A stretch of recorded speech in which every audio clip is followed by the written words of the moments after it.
You are listening to the Novel Writing Podcast, episode 83. Grab a cup, cozy up, and let's get to writing. Today's episode is for those of you who have more than one project and are worried about either jumping between them or wondering if you should abandon your current work in progress to pursue the new shiny idea. Anyone can start a book. It takes another level of commitment, courage, determination, and grit to finish a book. Some of us are brimming with book ideas that can last us for decades. There's nothing wrong with that, and as authors, it's our job to have a constant stream of ideas. But the danger comes when those ideas seem better or easier than the current work in progress. Now, it's not to say we can't work on books that are not our current project.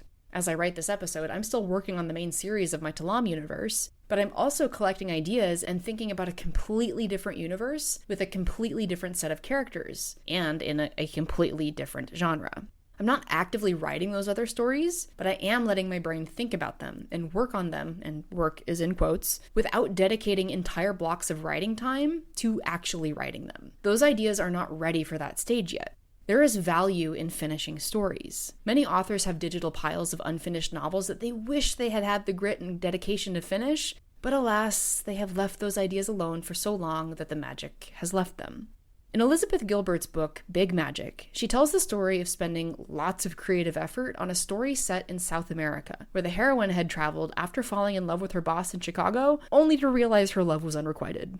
There were other details I'm missing about the story, but Gilbert never finished it. She laid it to rest on her shelf, half-researched and partially written, for over 2 years, to pursue the idea that became her famous book, Eat, Pray, Love.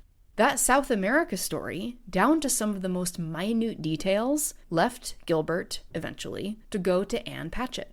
Anne wrote Elizabeth's book, though the moment the idea left Elizabeth, it was no longer Elizabeth's book, but Anne's. Even though they had the same idea, the same details, the idea had moved on to someone who could pay attention to it.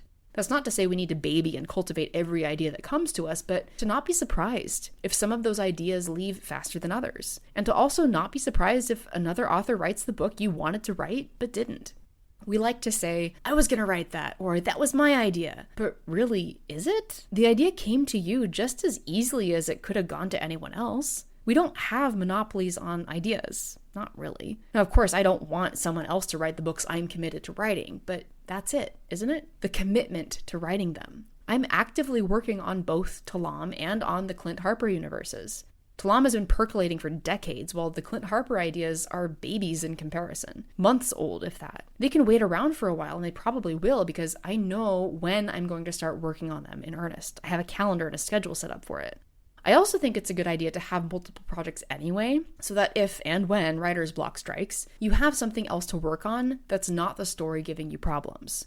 Sometimes all we need to work through a sticky part in the work in progress is to give our attention to something else creative for a little while. And in the back of our minds, our brains go to work on the sticky problem so that the next time we sit down in front of that manuscript, the words come easier. In the end, I don't think we should be abandoning projects until they are dead. It might take us years of continual poking at a story to finally pronounce it deader than a doornail, but the more we can commit to finishing novels, despite how many projects you have going on, and the more novels we do finish, the better writers we become. Stick with it. Do the hard thing and become a finisher, no matter how long it takes.